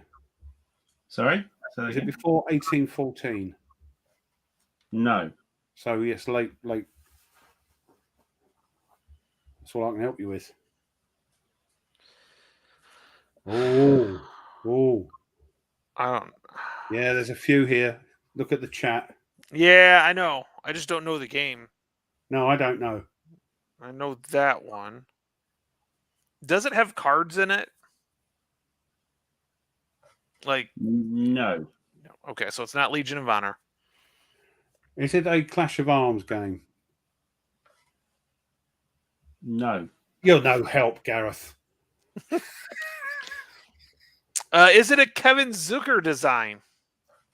Yes. Good God! How many? I have no idea now because I know he does. So is Zucker the Napoleonics operational? Is that the operational studies group, peeps? I don't know. Is it operational study group? Yes. Right. I don't know any of their games. I know Fishems or Fishems or whatever it is, but that's the only one I can think of. Nope. Oh, is it Napoleon's Wheel? Nope. How many goes you want? I don't know. It's Operational Studies Group. So it's Operational Studies Group. We need some names of. I keep seeing. Give the one that Meandering Mike and this one. Ask if it's this one. I thought you asked that already. No, I didn't ask that one. Is it Napoleon at Bay? Yes. All Hey, right. We'll give this one up to the chat. Thank Yeah. you. There are Between 2 copies. Just there. Meandering Mike. Oh, I can't see it from I there. can't see Napoleon. that. Yeah, I can't see that. He's picked our Achilles heel there, didn't he? Yeah. You picked the one topic. Well, there's probably more than one topic, but definitely one of the topics I know One of the nothing topics, about. yeah. Yes. Or very little. I think Very there's little. two things. Yes. I think there's 2 things I know about Napoleonic times: nothing and bugger all. I know one thing. The square. When a cavalry attacks you, you get into square. That's all I know. Now I did play the Austerlitz game, the Rising the Hexasim Austerlitz game. I played that like 3 or 4 times with Kev Sharp and another guy. We had Kev was Napoleon, was the French, and we were the other guys. So The Hexasim games look really good, and I keep threatening to get one. I mean, Matt White, yeah, he loves the Eagle, Fallen Eagle. There's two series, isn't there? The Rising Eagles and Fallen Eagles, or something. Yeah, it's the Eagles series or whatever. Yeah, they look first really Eagles. good. They are. I was very impressed with the Austerlitz game. Yeah, Napoleon at Base is a very old game. It's probably second only to sort of La Bataille as a sort of famous system for, and it was duplicated in other games for Clash of Arms. Which somebody mentioned Clash of Arms, but Napoleon at Bay was never done by Clash of Arms. Right, yeah. Got the Eagles turn 1807, the Eagles turn east. There was also another system which came in, which was known as the 6 Days of Glory system, which he did, which was sort of dumbed down, slightly lower scale than Napoleon at Bay, but it's operational. There's also Struggle of Nations, which was the big Avalon Hill one, which is a similar system. Oh, Herman's bringing out a white dog. Vive l'Empereur! Vive l'Empereur! That'd be something to look forward to. Yeah, I'm looking forward to that. I'm also looking forward to Lock and Load's version. I don't know if they've forgot or it's too expensive, but he's got that new one, and he's also got a Nations at War type tactical Napoleonic game coming out. He gave me a call a couple of weeks ago, or a week or 2 ago, and we talked about it. He says it's very similar to the Nations at War. It's a dice chucker, but he said, I'll send it to you, but you have to get it on the channel quick, send it back. But I didn't hear anything. Maybe it was too expensive. So he also is in the middle of a big move too. As well, and he's still moving too. So that's because he's got too much stuff. Much and he's stuff and he was saying he was downsizing too. So too much stuff into a smaller place. Cram it in. Yeah. It's a square peg into a round hole. Yeah, we're all the same. No matter if you're designers or game publishers or developers, you have too many games, or YouTubers. Yeah, too many games. Yeah, I've run out of shelf space. Me too. Yeah. Me too. I'm getting very selective on what I order now.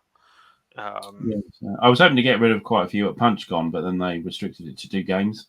Then on top of that, I forgot to take any anyway. Yeah. And then what did you do? You bought a game instead. Yeah. Yes. Well, I picked up a game and bought a game. So yes. Yeah. You got Combat 2, didn't you? Yeah. Yeah. Napoleon at the Crossroads, and I got Combat 2 as well. Yes. So yeah. Yeah. Terrible. I know. No, never too many. More coming through the door. So more. How many more games do you need? Just one more. I need this one. 10 more, actually. I think. I don't know how many times I've seen memes about buying war games where it's like, but you have so many, but I don't have that one. Yeah, and that's the one I want. And then, you get it. You're like, oh, I'm going to play this right away. And then you're like, Oh, that's new. I need that one. They use that meme from, is it the Goodfellas a lot, with Yep. where they're laughing their heads off, and it's like the wife said I have too many games, and it's just them two laughing their heads off, and it's yeah, quite right. No, you haven't got enough games. The other one I've always seen is it's like a kid and an adult, and the kid's like, so when I get older, I can buy all the games I want. And the adult's like, yes, but you'll never have the time to play them. And the kid starts crying. Yeah, like, yep. I mean, recently with the British Way and Seas of Thunder, I didn't P500 those until really the end, and because I haven't really P500 a coin game for a while now. I think All Bridges Burning, which is the Finnish one, was the last one I did, and I kind of sort of dropped off and thought, well, I've got enough of those now. But I think it was talking with you, Ruff, wasn't it, about you were doing the British Way, and I thought, okay, and it was relatively inexpensive in comparison. And I thought, and I say, and then I looked at Seas of Thunder, and I thought, well, I'm here. Yeah, okay, that's kind of interesting. So I ended up P500 both of those, and they both came through. Sort of last minute job, really. It was all like I didn't. It was kind of an impulse double buy. So yeah. Yeah, I mean, for me, my thoughts on Charles, terrible. My thoughts on coin. It hasn't grabbed me, but I've decided to go for this one. I say it in even the unboxing video. That I hope I don't like this because there's a lot of them. But it does. To be fair, it does look pretty cool. It does. I love the maps, the little maps and everything. I love the small size. And one thing that I suppose disappointed me is that all the recent ones that have come out have got the solo bot with them, but this one hasn't. No. Well, I think a lot of it's because it's only the 2-player, and they're pretty short games as well. They're quick. They're not like Fire in the Lake can take hours, can't it? So no, true. It was just like it seemed to be a trend that they were issuing coin games with the RG. And I think the bigger ones they will. Oh, I haven't seen Steeler Fan for a while. Hey, Steeler Fan. It's been a while. No. Hope you're good. Yes. By the way, Camp High. I know we've been throwing things up there for you. So yeah. I think even the next one, the one that just came out, the People Power, which is the Philippine one, has the bot in it as well. I think this is just a one-off. Yeah, it was just when I opened the box and suddenly thought, hello. Where's the bot? I quite like the idea. Yeah, I quite like the idea of a multi-pack, though. You get your 4 little games in it. Like a pod, like the old-fashioned pod games. I really struggle with the bots anyway, so I don't know why I'm kind of disappointed, really, because I can't really use them. I mean, I just really struggle with them. The actual wording of the stuff. Oh, the cards. I kind of like, right, what do you mean by that? And I kind of get things wrong and have to backtrack and stuff because I don't. I don't know. It may be just me, but I kind of really struggle with the wording that are on the instructions. Yeah, and the thing with the bigger coin games is like 4 sides, isn't there? Usually. Yeah, there's 4 sides generally. Yeah, this one is only 2, so I think we didn't bother because it's smaller, quicker. 2 sides, you can play both. Sure. And also this one, the card isn't revealed. Normally, you turn the card over before anybody has a go. And they can see what's coming up for the next turn. You can foresee one, foresee but one. But it doesn't in this one. It's turned over at the start, so which is cool. And you only use a certain amount of the cards. Is that the same for every coin game? Yeah. Unless you do so I just set up a distant plane because I'm going to play that. I'm actually going to use the bots this time. I'm going to try to use the bots before I get irritated with it. But we're going to see how it goes. Because some of the bots I didn't like so much because it was like they just told you to do the event. Like, can you do the event? Yes, do it. I was not thrilled with that. Haven't the bots got a little bit more? Yeah, they've got the more developed, and I think I have the second printing of Indian Bis, and it actually says if this card cannot do this, or this for you, then go to operations. So it's a little bit more selective.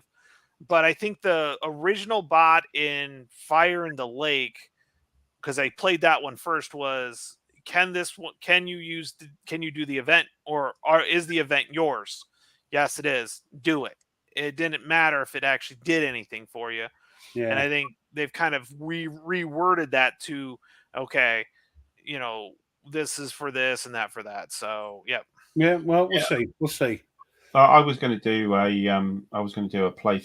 solo playthrough of the expansion for Fire in the Lake, the Fall of Saigon. There's the two sides. It's the NVA versus the VC, and the bot actually allows you to play that scenario as well. So I thought, hello, that'll be good.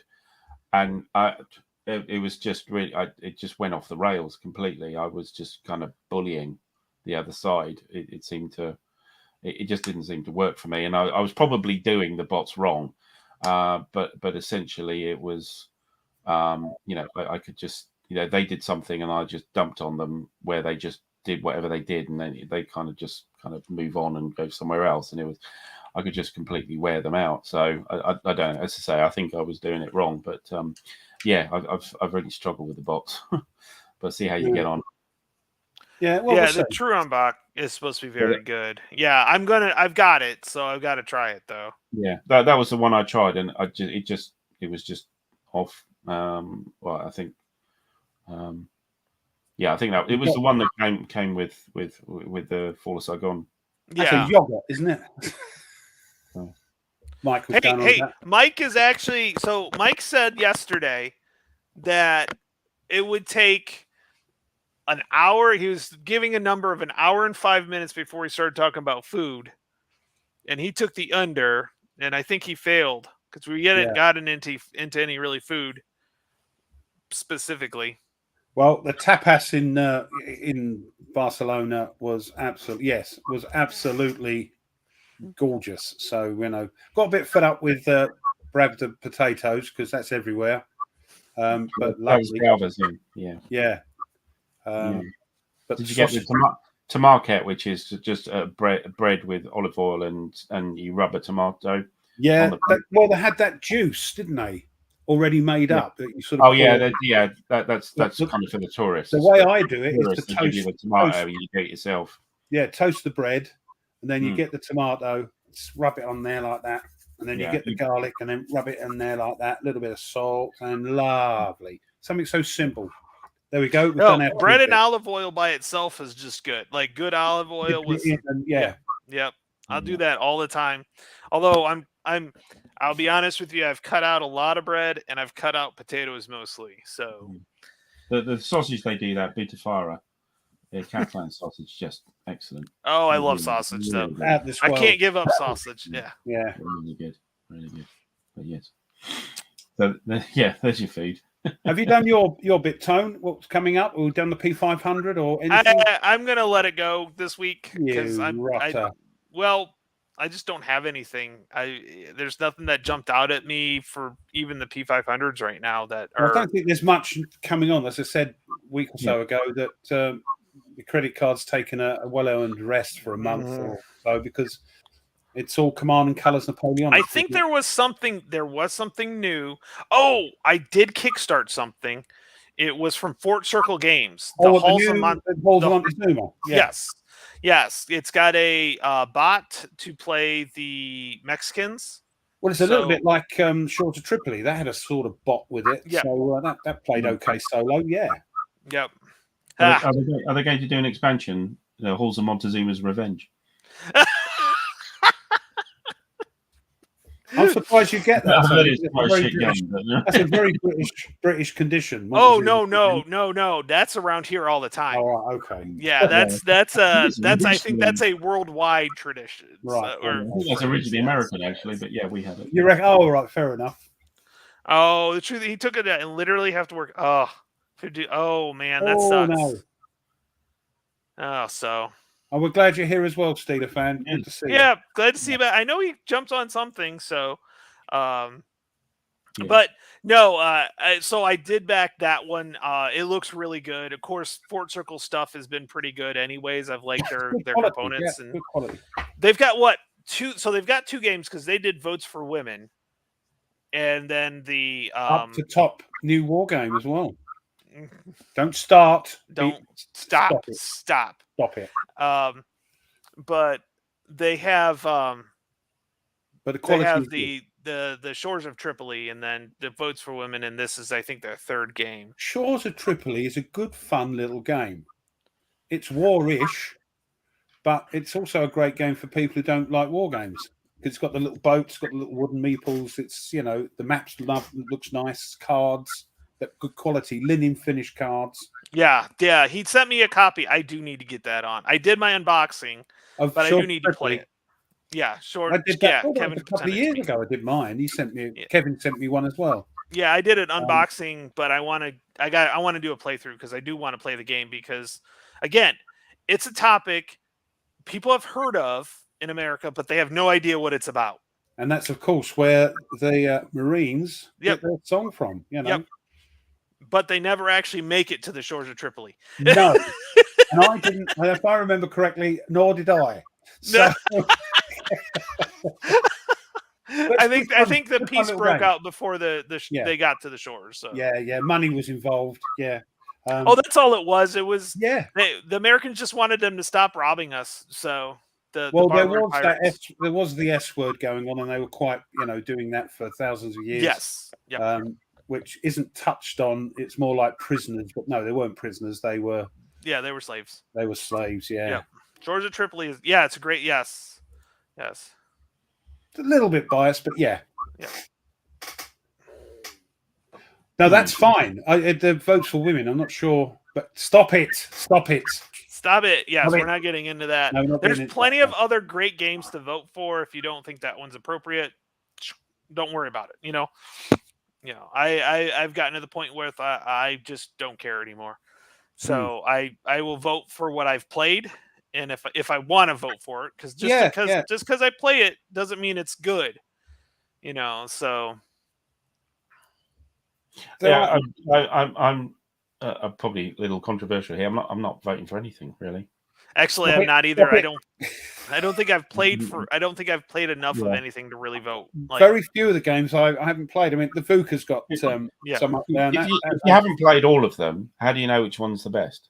Exactly. That's kind of my fault. My thought too.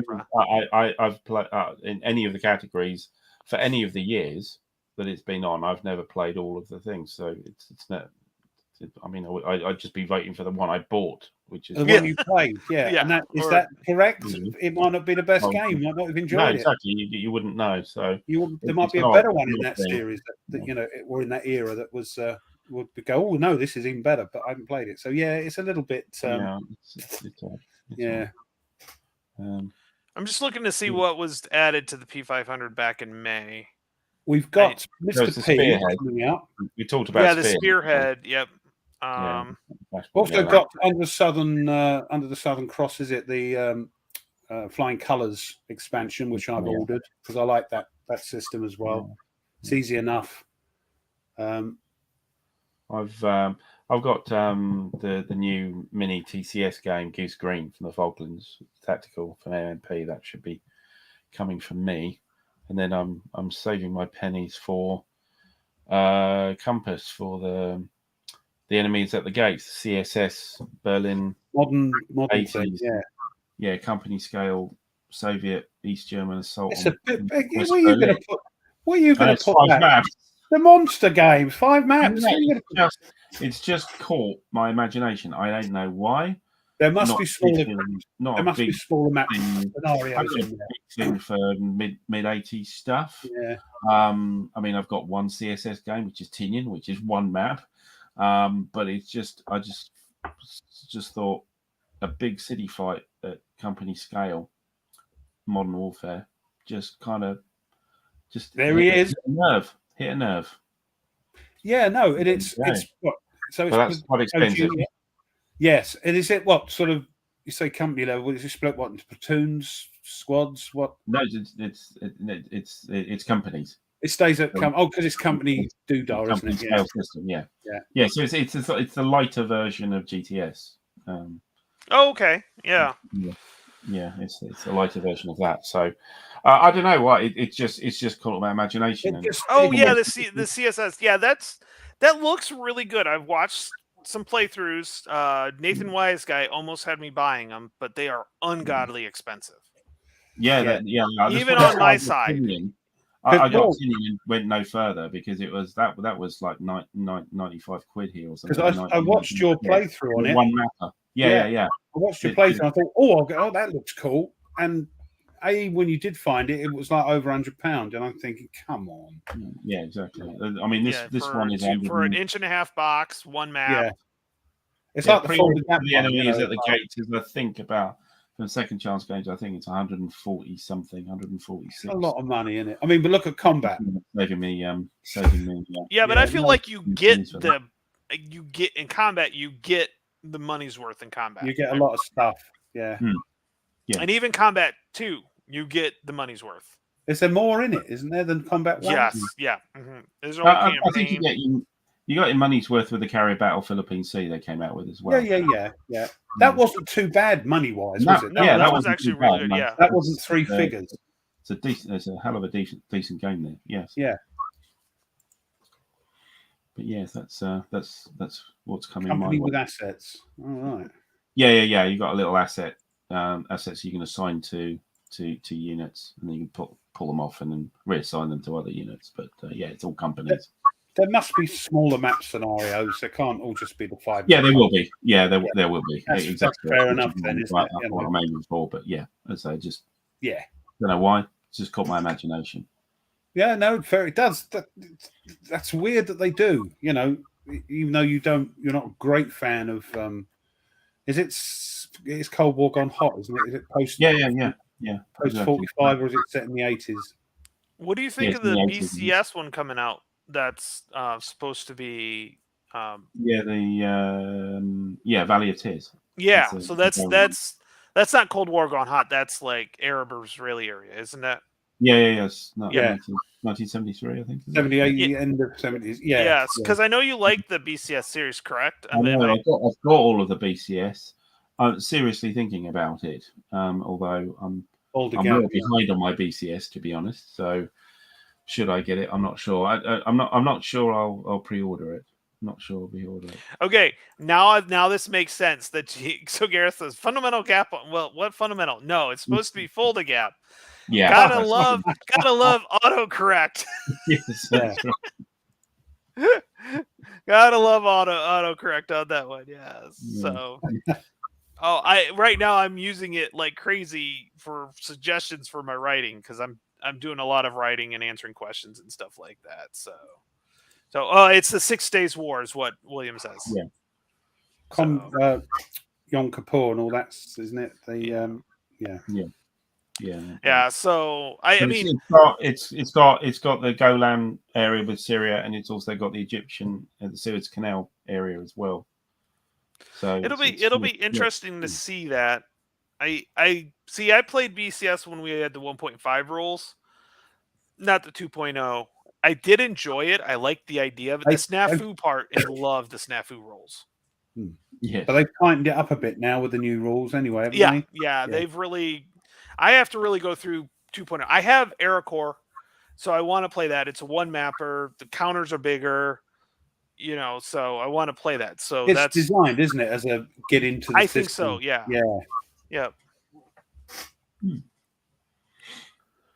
Well, we didn't do too bad without having a subject tonight. Oh, I knew. We always can find stuff to talk about. Yeah, that's always cool. The chat are always chatty, so that's cool. As long as we've played something, we can talk about it. The problem is if we don't play something, then there's not much to talk about. It's like, oh yeah, I'm looking forward to doing this. Yes, I've not played it yet. You can talk about what you wished you had played. Yeah, which is generally, which honestly, you probably could take up a whole show of what I wished I played. So we all have those shelves with not even open stuff. Yeah, I think that's known as fantasy wargaming.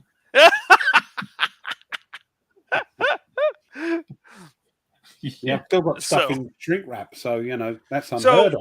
We're getting close to the end here. Tweez, what's kind of on your fantasy war game play, or what's kind of on your list to kind of? So it's been a bit lean on my channel for a while because of the obvious reasons, the wedding and organising things and stuff, and a few things getting in the way. But I should be getting back, rolling the sleeves up and stuff now very shortly. There will be. I'm sorting out with a new opponent a live stream of possibly a Red Storm Baltic Approaches. the Red Storm series, the expansion, the naval expansion of that. I've got to sort something out with Ruff as well. Yeah. Me with ideas and then forgetting about them. The other thing, there was. I'm trying to remember now what the hell I thought I was going to do. Getting back into a bit of Fields of Fire as well is my intention. But there's lots of options now, and I've got to sort of nail it down. Now I've got me attention back on the cardboard. Yeah. I mean, yeah, I went through a phase of losing my mojo for a bit, but it's back now. And I'm looking forward to it. I think the con, enjoyed it so much that I was just burnt out. But yeah, getting back on it. So yeah, it'd be good. That'd be good. Do the more Fields of Fire, the merrier, you two. So because I did take my physical copy and put it on Vassal, so I still have the save exactly where I was, so I can always continue it on with that. So it might be interesting. Yeah, I need more of them. So when I do mine, I've got lots of resources. You see, I tend to find out when I've done a mission, I'm kind of exhausted. It's not that I didn't like it and I'm kind of had enough. Oh, they're intense, aren't they? I'm just like, oh God. Yeah, it's like, it's like, I'm doing good. I'm doing good. Crap. Oh man. And then it's like, okay, so now I got to figure out. Now I got to figure out who is out there. I got to figure out where it's firing at. Now it's like, oh, why can't they have just missed? So they never do. No, they tease you because you pull 3 cards and the first 2 are good, and it's that third one that gets you. So, Dangerous Dave playing Aircord on Monday, but only halfway through the series. Well, everybody's saying it's a great system. I know, but do I get another system? What's delivered first, Mr. President or the New Blind Swords? Yeah, the Perryville one. I've still got to get that one. I love that blind sword system. But yeah, so the real Baltic Air exercise is going. Oh yeah. Okay, fair enough. Yeah. So Ruff, you're going to get Point Blank back up. Well, we're going to get back on the Point Blank. I want to get that done. I'm enjoying it because it's the Ox and Bucks. Don't know if you've seen the film. Up the Ox and Bucks, Pegasus Bridge and all that sort of thing. Fantastic. Watched a fantastic video on it a little while ago. Nice little video, and the bridge is still there, of course. It's been modernised and everything. And there's a service there every year. But I want to get back on that. I'm not sure what I'm doing after that. So much to choose from. Yeah. We'll see. Well, next week, I would like to get at least one video done before I have to go to summer camp with Sean. So Sean leaves for Boy Scout camp tomorrow. Be there all week. I'm going Wednesday and spending the rest of the week, so I'm going to be a little busy with that. So we won't have our Friday Tactical Friday night. You told me about this. That's fine. Yep. So I would have forgotten how to play it by then, so you have to do it all again. Yeah. Oh, you'll. No, I'll pick it up. Yeah, it's good. Sorry, another 100 yards. So we do plan on getting back on the 30th on that one. So we're gonna hopefully get that done. And then because I've got a distant plane set up ready to go, I just got to set up the cards and that's it. So maybe tomorrow I might get some time to get that done. So since I'm gone for 3 days, I've got to make up my schoolwork for those 3 days on the other days. I get you. So, but hopefully tomorrow I'll get some of that done. So,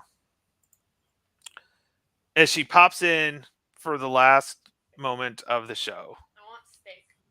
Oh, you get the Monday off, do you? Do you get the Monday off? Yeah, some of us do. It's Juneteenth. So it recognizes when the African American slaves were freed in Texas. Right. It's nothing to do with Father's Day. I thought. No. Father's Day is tomorrow. Yeah. Yep. Juneteenth. I think it's a great day to celebrate that. The celebration of the horrible evil that we caused. At that time. And it's still going on, unfortunately. Yeah, elsewhere, and definitely. So I was shocked. I know I shouldn't really say. I was shocked by the amount of slaves there are in the world today. today, Do you know how many? probably more than I would guess. 50 million. Yep. So that's basically, Shocking. yeah, yep. So There we go. I thought I'd end on a high note. you Brits know how to end on that high note, don't Yeah. you? So, but so next week we'll be back on this channel because Jester's not going to be here next week. So we'll be back on my channel next week, same time. We'll see what I look like after 3-4 days of camping in a tent. God. That could be interesting. I don't like tenting. No, don't do that. No. So with that, thanks everybody in the chat. We appreciate everybody thanks, jumping everyone. in. Yes. Thank you, Alan, for coming in. Appreciate it, Tweez. And Just one thing to show you. Look Yeah. at these. those are huge tweezers. They're bamboo. Are you becoming the bamboo tweezer now? I got this at a hotel in Catalonia. It's like a buffet thing. So they give these to everybody. So that when they go to the buffet, they pick stuff in for breakfast.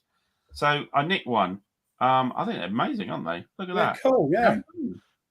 Look at that. Maybe we need counters that big so we can see them. I don't know. Yeah, you can get it all the way, but yeah. Oh yeah. No, Yep. Anyway, sorry. Yep. I just thought No, that's good. Cool. That's good. Cool. So thanks for everybody. Thanks, chat. Yeah, thanks, Tweez. Thanks, Ruff. And we will see everybody next week on my channel, same time. Yeah, don't worry. No playthrough for me and Tony next Friday because he's away. But we'll see you all on Saturday, as he says. Sounds good. Yep. Have a good one.